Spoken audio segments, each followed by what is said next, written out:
Good morning વિદ્યાર્થી મિત્રો. હવે આપણે ડી અને એફ બ્લોકની અંદર પ્રથમ સંક્રાંતિ શ્રેણીના ચુંબકીય ગુણધર્મ વિશે વાત કરીએ. તમને બધાને એટલું તો ખબર છે કે જો ઇલેક્ટ્રોનની રચનાની અંદર અયુગ્મિત ઇલેક્ટ્રોન જોવા મળે તો અનુચુંબકીય ગુણધર્મ જોવા મળે, અને બધા જ ઇલેક્ટ્રોન પેરમાં હોય એટલે જોડમાં હોય તો પ્રતિચુંબકીય ગુણધર્મ જોવા મળે.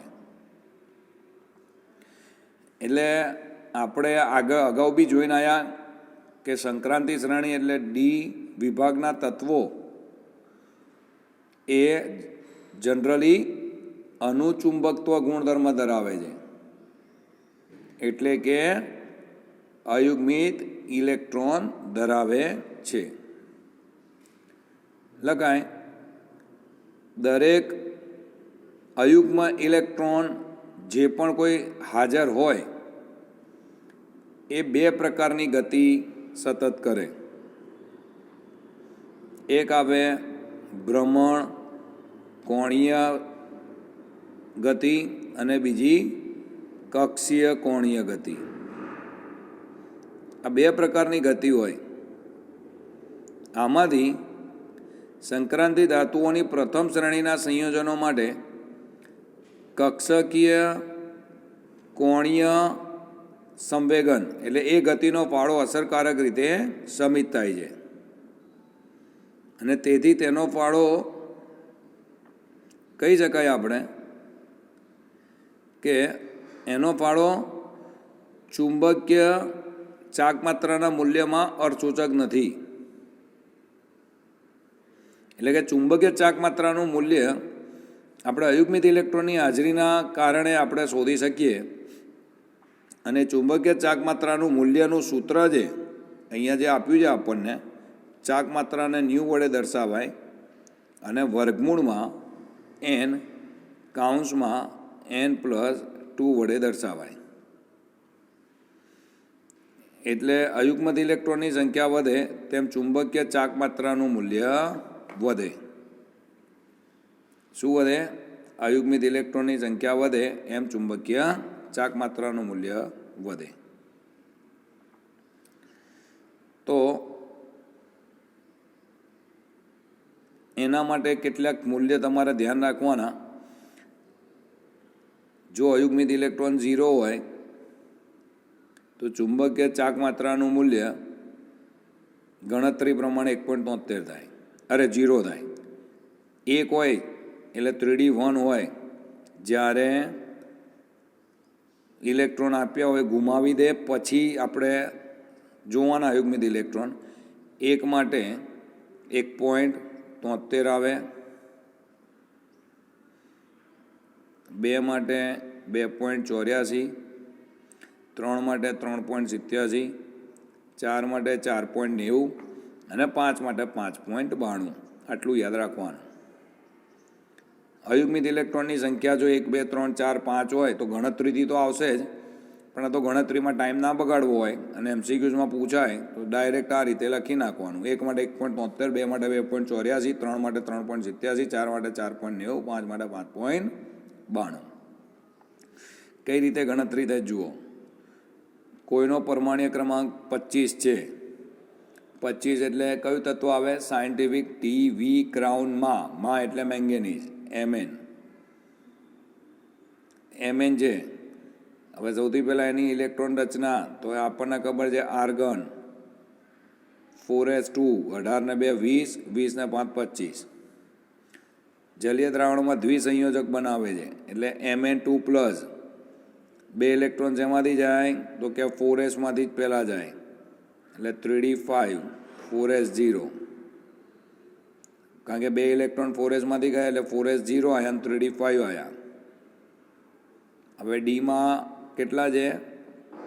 3d5, 1, 2, 3, 4 અને 5. 5 અયુગ્મિત ઇલેક્ટ્રોન હોય તો આપણે કીધું હતું એના માટે 5.92 આવે. જો અહીંયા કિંમત મૂકો એની જગ્યાએ 5, 5 વત્તા 2 એટલે 5 ગુણ્યા 7, 5 વત્તા 2 7 થાય ને એટલે 35 ને 35નું વર્ગમૂળ 5.92 આવે એટલે 5.92 જવાબ. આ રીતે શોધાય. એટલે તમારે અહીંયા આગળ +2 હોય તો 2 ઇલેક્ટ્રોન કાઢવાના, +3 હોય તો 3 ઇલેક્ટ્રોન કાઢવાના, +4 હોય તો 4 ઇલેક્ટ્રોન કાઢવાના. ઓકે, ચાલો. 3D શ્રેણીના તત્વોના આયનોમાં રંગ કઈ રીતે ઉત્પન્ન થાય છે અને 3D 0 થી 3D 10 સુધીના આયનો અને તેમનો રંગ જણાવો અથવા સંક્રાંતિ આયનોના રંગ વિશે લખો. એટલે અહીંયાથી E1માંથી E2માં જ્યારે ઇલેક્ટ્રોન જાય એટલે નીચી શક્તિ સપાટીમાંથી ઇલેક્ટ્રોન હોય એ ઉર્જા શોષે અને ત્યાંથી પાછું ઉપરની શક્તિ સપાટીમાં જાય અને ઉપરની શક્તિ સપાટીમાંથી પાછું ઉર્જા મુક્ત કરીને નીચેની શક્તિ સપાટીમાં આવે.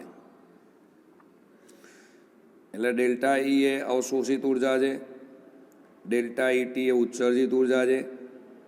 ડેલ્ટા ઈ બરાબર hν બરાબર hc/λ અને ન્યુ બરાબર 1/λ દ્રશ્યમાન તરંગ થયું. રંગ ઉત્પન્ન થવાનું કારણ જ્યારે નીચી ઉર્જાવાળી ડી કક્ષકમાંથી ઇલેક્ટ્રોન ઊંચી ઉર્જાવાળી ડી કક્ષકમાં ઉત્તેજિત થાય છે ત્યારે ઇલેક્ટ્રોન ક્યાં જઈ? નીચી ઉર્જાવાળી ડી કક્ષકમાંથી ઊંચી ઉર્જાવાળી કક્ષકમાં જાય ત્યારે ઉત્તેજિતની ઉર્જા અવશોષિત દ્રશ્યમાન પ્રકાશના આવૃત્તિને અનુરૂપ હોય છે. એટલે એને અવશોષિત આવૃત્તિ દ્રશ્ય ક્ષેત્રમાં દેખાય છે. એટલે આ જ્યારે ઇલેક્ટ્રોન ઉર્જા શોષીને ઉપરની શક્તિ સપાટીમાં જાય ત્યાંથી પાછું ઉર્જા બહાર કાઢે અને નીચી શક્તિ સપાટીમાં જાય ત્યારે એક દ્રશ્યમાન વિકિરણના સ્વરૂપમાં ઉત્સર્જિત થાય છે અને એ દ્રશ્યમાન વિકિરણ આપણી આંખમાં જાય તો આપણને એ રંગનો આયન કે એ રંગ જોવા મળે છે. બીજું, અવલોકિત રંગ એ અવશોષિત પ્રકાશના પૂરંગ રંગને અનુરૂપ હોય છે.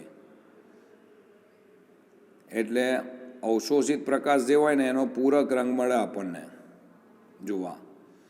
અવશોષિત પ્રકાશની આવૃત્તિ લિગેન્ડના સ્વભાવ ઉપર આધાર રાખે છે. શેના સ્વભાવ ઉપર? લિગેન્ડના સ્વભાવ ઉપર. જલીય દ્રાવણમાં પાણીના અણુઓ લિગેન્ડ તરીકે હોય છે. જલીય દ્રાવણમાં પાણીના અણુઓ શેના સ્વરૂપે હોય? લિગેન્ડ સ્વરૂપે. કેટલાક સંક્રાંતિ આયનો નીચેના કોષ્ટકમાં પ્રમાણે રંગ આપે છે. જેમ કે આ ઇલેક્ટ્રોનીય રચના પ્રમાણે તમને કોષ્ટક આપ્યું છે કે ભાઈ Sc3+ રંગવિહીન હોય, Ti4+ રંગવિહીન હોય. બહારની કક્ષામાં એક ઇલેક્ટ્રોન હોય તો જાંબુડિયોને વાદળી આપ્યો છે. Ti3+ માટે જાંબુડિયો, V4+ માટે વાદળી, V3+ માટે લીલો, પાછો 3D3 છે એટલે V2+ માટે જાંબલી અને Cr3+ માટે જાંબલી. 3D4 માટે આપ્યું છે Mn3+ માટે જાંબલી, Cr2+ માટે વાદળી. 3D5 માટે તો કે Mn2+ માટે ગુલાબી, 3D5 Fe3+ માટે પીળો, 3D6 Fe2+ માટે લીલો, CO3+ ગુલાબી અને CO3+ વાદળી, CO2+ ગુલાબી, Ni2+ લીલો, CO2+ વાદળી અને Zn2+ રંગવિહીન. એટલે 3D 0 અને 3D 10 આયનો રંગીન નથી. અયુગ્મિત 3D ઇલેક્ટ્રોન હોય તે જ આયનો રંગીન હોય. લિગેન્ડમાં બધામાં એક સમાન H2O છે, તેમ છતાં બધાનો રંગ સમાન નથી. રંગ તે આયનમાંના ઇલેક્ટ્રોનની સંખ્યા ઉપરાંત ધાતુ સાથે બદલાઈ શકે છે. V3+ તથા Fe2+ અને Ni2+ ત્રણેય લગભગ લીલા રંગના હોય. કયા? V3+, Fe2+ અને Ni2+. કોઈ પણ બે ભિન્ન આયનોના રંગો સંપૂર્ણ સમાન હોતા નથી. તો આટલી વસ્તુ તમારે ધ્યાનમાં રાખવાની. હવે તમને ખ્યાલ હોય તો સંક્રાંતિ ધાતુઓ જ સંકીર્ણ સંયોજનો બનાવી શકે. કેમ? તો જુઓ, સંકીર્ણ સંયોજનો માટે એવું કહેવાય કે સંકીર્ણ સંયોજનોમાં ધાતુ આયનો નિશ્ચિત સંખ્યામાં ઋણ આયન અથવા તટસ્થ અણુઓ સાથે બંધ બનાવેલ લાક્ષણિક સ્પીસીસ છે. ધાતુ આયનો શું છે? તો કે નિશ્ચિત સંખ્યામાં ઋણ આયન ધરાવે અથવા તો તટસ્થ અણુઓ સાથે બંધ બનાવેલ લાક્ષણિક સ્પીસીસ હોય છે. આવા સંકીર્ણ રચવાની વૃત્તિ સંક્રાંતિ આયનોમાં છે. કોનામાં છે? સંક્રાંતિ આયનોમાં. સંકીર્ણ સ્પીસીસના કેટલાક ઉદાહરણો આપ્યા છે. જો આમાં આ NH3 જુઓ, તટસ્થ છે, જ્યારે CN ઋણ આયન છે, આ CN ઋણ આયન છે, આ Cl ઋણ આયન છે, બંને NH3 તટસ્થ અણુઓ છે. એટલે સંક્રાંતિ ધાતુઓ સાપેક્ષીય નાનું કદ ધરાવે છે. કેવું? નાનું કદ. બીજું એ ઊંચા આયનીય વીજભાર ધરાવે છે. કેમ એ સંકીર્ણ બનાવે છે? એના કારણો જો, એક તો નાનું કદ ધરાવે છે, ઊંચા આયનીય વીજભાર ધરાવે છે, બંધ બનાવવા માટે ડી કક્ષકો પ્રાપ્ય છે. આ 3 કારણોને કારણે સંક્રાંતિ ધાતુઓ મોટી સંખ્યામાં સંકીર્ણ સંયોજનો બનાવે છે. હવે આપણે જોઈએ ઉદ્દીપકીય ગુણધર્મ. તો કે સંક્રાંતિ આયનો ઉદ્દીપક તરીકેનો ગુણધર્મ ધરાવે છે. કેમ? તો એમની બહુ ઓક્સિડેશન અવસ્થાઓ અનુસરવાની અને સંકીર્ણ બનાવવાની ક્ષમતાને કારણે આ જોવા મળે. જેમ કે વેનેડિયમ ઓક્સાઇડ છે, સૂક્ષ્મ વિભાજિત આયન અને નિકલ છે. સંપર્ક વિધિમાં વેનેડિયમ પેન્ટોક્સાઇડ વપરાય, હેબર પદ્ધતિમાં આયન વપરાય, હાઇડ્રોજનીકરણમાં નિકલ વપરાય. તો આ બધાનો ઉદ્દીપક તરીકે ઉપયોગ થાય છે. કેમ? IMP ક્વેશ્ચન જો, ધ્યાન રાખજો. કારણ કે ઉદ્દીપકના ઘન પૃષ્ઠ પર પ્રક્રિયકોના નાના અણુઓ અને ઉદ્દીપકના પૃષ્ઠના પરમાણુ વચ્ચે બંધ બનેલા હોય છે, અને આ બંધને પરિણામે ઉદ્દીપકના પૃષ્ઠ પર પ્રક્રિયકોના સાંદ્રતામાં વધારો થાય છે. શું થાય છે? એમની સાંદ્રતામાં વધારો. અને પ્રક્રિયકોના અણુઓમાં રહેલા બંધ પણ નિર્જળ બને છે. ઓક્સિડેશન અવસ્થામાં ફેરફાર થવાના કારણે પણ સંક્રાંતિ ધાતુઓ ઉદ્દીપક તરીકે વધુ અસરકારક બને છે, અને એના કારણે એમનો ઉપયોગ ઉદ્દીપક તરીકે થાય છે. હવે જોઈએ આંતરાલીય સંયોજનોના નિર્માણ. એટલે સંક્રાંતિ ધાતુ આયનો આંતરાલીય સંયોજનો બનાવવા માટે પણ ઉપયોગી છે. એટલે જે લખ્યું છે, જ્યારે સ્ફટિક ધાતુઓના સ્ફટિક લેટીસના અંદરના ભાગમાં નાના નાના અણુઓ જેવા કે હાઇડ્રોજન, કાર્બન અને નાઇટ્રોજન ગોઠવાય છે, ત્યારે આંતરાલીય સંયોજનો બને છે. અને આ બધા સંયોજનો કેવા હોય છે? બેઇન તત્વયોગમિતીય. તેઓ નથી આયનીય હોતા કે નથી સહસંયોજક. આયનીય બી ના હોય કે સહસંયોજક બી ના હોય. જેમ કે ઉદાહરણ તરીકે TiC, Mn4n, Fe3H, VH 0.56, TiH 1.7 વગેરે. આ બધા એના ઉદાહરણ છે કે એમના બિન તત્વયોગમિતિ એટલે પરમાણુની સંખ્યા નિશ્ચિત ના હોય, અલગ અલગ હોય.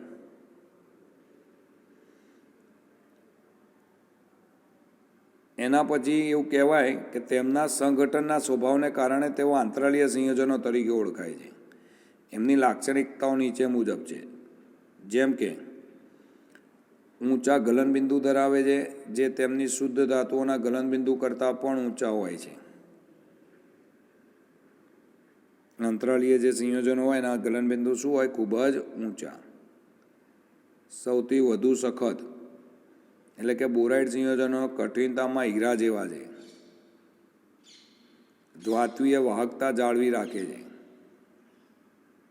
અને રાસાયણિક રીતે નિષ્ક્રિય હોય છે. કેવા હોય છે? નિષ્ક્રિય. તો આટલું એની લાક્ષણિકતાઓ છે. હવે મિશ્ર ધાતુઓ વિશે જોઈએ કે તેઓ મિશ્ર ધાતુઓનું નિર્માણ પણ કરે છે. તો એના બે કારણ છે કે એમની જે ધાતુય ત્રિજ્યા છે એ 15%થી પણ ઓછો તફાવત હોય છે, એટલે એ મિશ્ર ધાતુ બનાવી શકાય.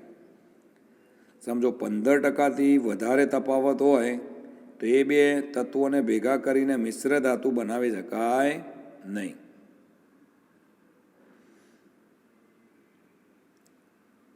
એના પછી સંક્રાંતિ ધાતુઓની ત્રિજ્યાઓ અને અન્ય લાક્ષણિકતાઓમાં સામ્યતાના કારણે તેઓ સરળતાથી મિશ્ર ધાતુઓ બનાવે છે. આ જે મિશ્ર ધાતુ એ સખત હોય છે અને ઊંચા ગલનબિંદુ ધરાવે છે. ફેરસ મિશ્ર ધાતુઓ સૌથી વધારે પ્રચલિત છે. તમે જે સ્ટીલ છે, નામ સાંભળ્યું હશે, સ્ટેનલેસ સ્ટીલ છે, એના ઉત્પાદન વખતે ક્રોમિયમ, વેનેડિયમ, ટંગસ્ટન, મોલિબ્ડેનમ અને મેંગેનીઝનો ઉપયોગ થાય છે. અને બધાને માંથી આપણે મિશ્ર ધાતુઓ બનાવી શકાય છે, જેવી કે પિત્તળ એ કોપર અને ઝીંકથી બનાવી શકાય. કાંસુ કોપર અને ટીનથી પણ મેળવી શકાય છે. તો આ હતી મિશ્ર ધાતુઓ. પોટેશિયમ ડાયક્રોમેટના ગુણધર્મ, બનાવટ, ગુણધર્મ, ઉપયોગના બંધારણ વિશે ચર્ચા કરીએ. માર્ચ 2020માં એની બનાવટના સમીકરણો બની ગયા હતા. તમારે ફક્ત સમીકરણ જ યાદ રાખવાના. તો પોટેશિયમ ડાયક્રોમેટ કઈ રીતે બને? તો ક્રોમાઇટ અયસ્ક લેવાની FeCr2O4, એની વધુ પડતી હવાની હાજરીમાં સોડિયમ અથવા પોટેશિયમ કાર્બોનેટ સાથે પ્રક્રિયા કરવાની. તો Na2CO3 sodium carbonate plus O2 7O2 વધારે પડતી હવા સંલગ્ન પ્રક્રિયા થઈને ક્રોમાઇટ અયસ્કમાંથી Fe2O3 બને, પ્લસ CO2 છૂટા પડે ને Na2CrO4 છૂટા પડે. એટલે FeCr2O4માંથી FeCr2O4ની Na2CO3 પ્લસ 7O2 સાથે પ્રોસેસ કરીએ તો Fe2O3 plus CO2 plus Na2CrO4 મળે. બીજું, સોડિયમ ક્રોમેટના જે પીળા દ્રાવણને છે એ પીળા દ્રાવણને ગાળી લેવાનું. સોડિયમ ક્રોમેટ આ રહ્યું, અને એમાં સલ્ફ્યુરિક એસિડ ઉમેરવાથી એનો નારંગી રંગનો સોડિયમ ડાયક્રોમેટ બને છે, જેનું સ્ફટિકીકરણ થાય. એટલે પીળા રંગનું સોડિયમ ક્રોમેટનું દ્રાવણ છે, એમાં એસિડ ઉમેર્યો 2H પ્લસ Na2CrO4માં, એટલે સોડિયમ ડાયક્રોમેટ Na2Cr2O7 મળ્યો plus 2Na plus plus H2O સ્ફટિકીકરણ થઈને પાણી છૂટું પડ્યું. હવે આ જે સોડિયમ ડાયક્રોમેટ છે એના કરતાં પોટેશિયમ ડાયક્રોમેટ એ ઓછો દ્રવ્ય છે, જેથી સોડિયમ ડાયક્રોમેટના દ્રાવણમાં પોટેશિયમ ક્લોરાઇડ આપણે નાખીએ તો આ જે પોટેશિયમ છે Na2 છૂટા પડ્યા કે અહીંયા ગયા કે અહીંયા જોડાઈ ગયા NaCl સાથે છૂટા પડ્યા, એટલે 2NaCl ને અહીંયા મળી ગયું K2Cr2O7, એટલે કે પોટેશિયમ ડાયક્રોમેટ. આ રીતે આપણને મળે. તો ફક્ત 3 સમીકરણ ધ્યાન રાખવાના, 1, આ 2 અને આ 3. આ પોટેશિયમ ડાયક્રોમેટના ગુણધર્મ એવા છે કે જલીય દ્રાવણમાં ક્રોમેટ આયનો અને ડાયક્રોમેટ આયનો આંતર પરિવર્તનશીલ હોય છે, જેનો આધાર દ્રાવણની pH ઉપર હોય. એસિડિક દ્રાવણમાં ડાયક્રોમેટ અને બેઝિક દ્રાવણમાં ક્રોમેટ હોય. એસિડિકમાં શું હોય? ડાયક્રોમેટ Cr2O7,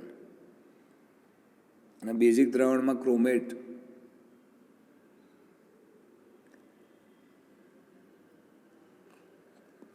તો હવે એની અંદર ક્રોમેટ તેમજ ડાયક્રોમેટમાં ક્રોમિયમની ઓક્સિડેશન અવસ્થા +6 જ હોય. 2CrO4- છે, એમાં તમે એસિડ નાખો તો પીળામાંથી નારંગી ડાયક્રોમેટ મળશે. ક્રોમેટમાંથી શું મળ્યું? ડાયક્રોમેટ. પીળામાંથી નારંગી રંગ એસિડની હાજરીમાં. હવે પાછા નારંગી રંગ ડાયક્રોમેટમાં તમે બેઝ નાખો તો ક્રોમેટ મળશે ને H2O છૂટા પડશે. એટલે જ્યાં પીળો ક્રોમેટ છે એમાંથી નારંગી ડાયક્રોમેટ પ્રાપ્ત થઈ જાય. બેઝિક માધ્યમમાં આપે ક્રોમેટ અને એસિડિક માધ્યમમાં ડાયક્રોમેટ. આમ પોટેશિયમ ડાયક્રોમેટ ચર્મ ઉદ્યોગમાં ઉપયોગી છે. ઘણા એઝો સંયોજનોની બનાવટમાં ઓક્સિડેશન કરતા તરીકે ઉપયોગી છે. કદ માપક, રેડોક્શન, અનુમાપનમાં ઓક્સિડેશન કરતા તરીકે ઉપયોગ થાય છે. તો આ રીતે આ ઉપયોગો પોટેશિયમ ડાયક્રોમેટના તમારે ધ્યાનમાં રાખવાના. એમાં જે ક્રોમેટ છે CrO4 અને જે ડાયક્રોમેટ છે Cr2O7 તો એના બંધારણ આપ્યા છે. Cr વચ્ચે 4 ઓક્સિજન 1 2 3 4 એટલે તો CrO4 આ એક Cr અહીંયા 1 2 3, બીજો Cr અહીંયા 1 2 3 એટલે 2 Cr ને ઓક્સિજન આવી ગયા 6, એક ઓક્સિજન વચ્ચે મૂકી દેવાનું એટલે ડાયક્રોમેટ આયન બની ગયો. ક્રોમેટ ચતુષ્ફલકીય છે, સમચતુષ્ફલકીય. ડાયક્રોમેટ 2 સમચતુષ્ફલકના શીર્ષ એકબીજા સાથે ભાગીદારીમાં હોય છે અને તેમાં 126 ડિગ્રી કોણ જોવા મળે CrO-Cr વચ્ચે.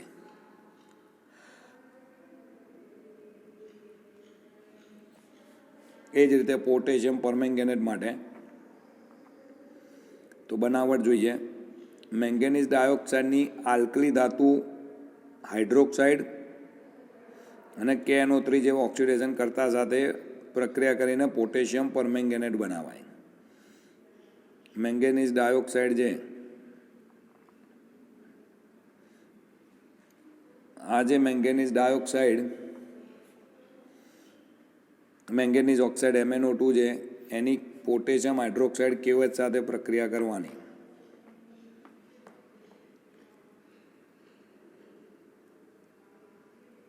એટલે K2MnO4 + 2H2O મળે. આ MnO4 2- + 4H+ છે એનું વિષમીકરણ પ્રક્રિયા થાય અને એમાંથી આપણને MnO2 + MnO4- + H2O મળે.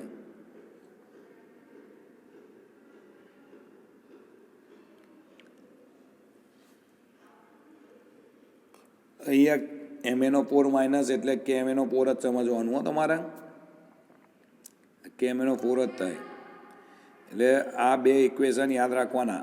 MnO2 + 4KOH K2MnO4 + 2H2O મળે. MnO4 2- + 4H+, MnO2 + MnO4- + 2H2O. વ્યાપારિક ધોરણે KMnO4 ને MnO2નું આલ્કલીન માધ્યમ ઓક્સિડેશન કરવાથી મેંગેનેટનું વિદ્યુત વિભાજનથી ઓક્સિડેશનથી બનાવવામાં આવે છે.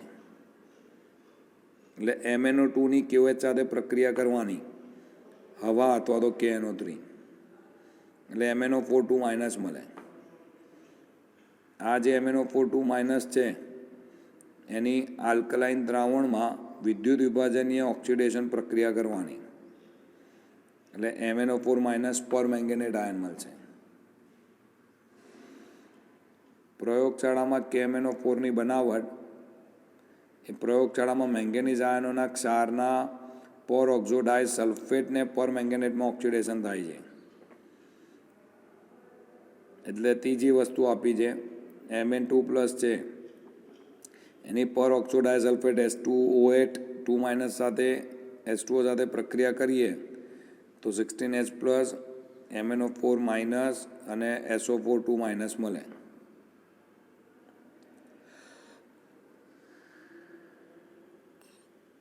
આ કેમેનોફોરના ગુણધર્મ: ઘેરા જાંબુડિયા રંગના ઘન સ્ફટિક બનાવે છે, પાણીમાં દ્રાવ્યતા વધારે નથી, ઓછી 293 કેલ્વિને 4.4 ગ્રામ પર 100 ગ્રામ પાણી છે, એને ગરમ કરવાથી લગભગ 573 કેલ્વિન તાપમાને વિઘટન પામે છે. 513 કેલ્વિન એટલે કેએમએનઓ4નું 513 કેલ્વિને વિઘટન થાય એટલે K2MnO4 plus MnO2 plus O2 બને. પોટેશિયમ પરમેંગેનેટનો અત્યંત ઘેરો રંગ અને અણુચુંબકત્વ તે મહત્વના ભૌતિક ગુણો છે. કયા? અત્યંત ઘેરો અને અણુચુંબકત્વ. તેનું અણુચુંબકત્વ તાપમાન ઉપર આધાર રાખે છે. કોની ઉપર આધાર રાખે છે? તાપમાન ઉપર, જે અણુકક્ષકવાદથી સમજાવી શકાય છે.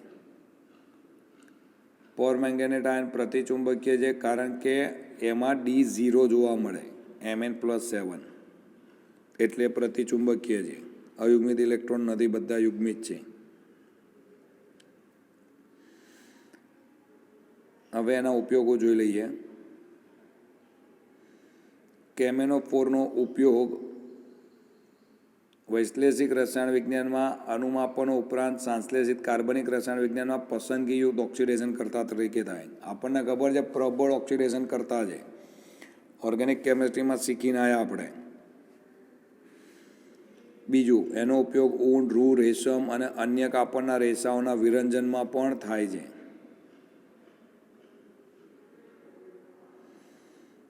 વળી એવું કહેવાય તે તૈલી પદાર્થોને રંગવિહીન કરવામાં વપરાય છે અને આ ક્ષમતાનો આધાર તેની ઓક્સિડેશન કરવાની ક્ષમતાની પ્રબળતા ઉપર પણ રહેલો છે.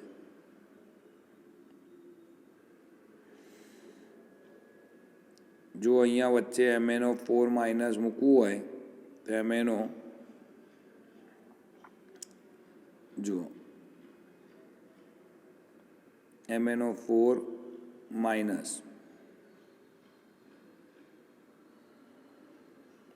MnO4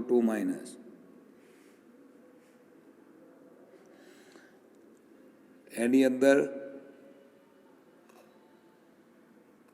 2- છે, એટલે જેટલા માઇનસ હોય ને એ એક બંધથી જોડાય, એટલે 2 ઓક્સિજન ગયા, બાકીના 2 ઓક્સિજન એ દ્વિબંધથી જોડાય. ઓકે,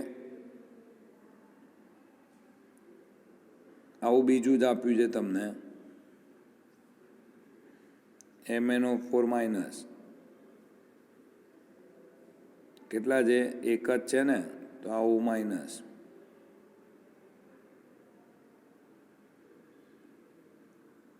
અને આ O, અને 2 ઓક્સિજન દ્વિબંધી, 1 ઓક્સિજન છૂટો.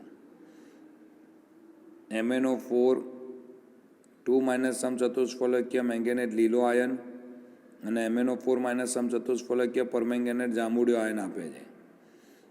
MnO4-2- અનુચુંબકીય છે, MnO4- એ પ્રતિચુંબકીય છે કારણ કે D અયુગ્મિત ઇલેક્ટ્રોન ધરાવે છે અને જ્યારે આમાં અયુગ્મિત ઇલેક્ટ્રોન નથી. તો આપણે મેંગેનેટ, પોટેશિયમ મેંગેનેટના બનાવટના સમીકરણો ખાસ કરવાના મોસ્ટ આઈએમપી, ડાયક્રોમેટના બી બનાવટના સમીકરણો ખાસ કરવાના. ઓલ્ટરનેટ યર ઉપર આ ક્વેશ્ચન પૂછાય જ છે. હવે આપણે નેક્સ્ટ લેક્ચરની અંદર એના પછીના શ્રેણી વિશે અભ્યાસ કરીશું. તો આટલું રિવિઝન કરી નાખજો. બાકીનું હવે આપણે નેક્સ્ટ લેક્ચરમાં શીખીએ. Thank you.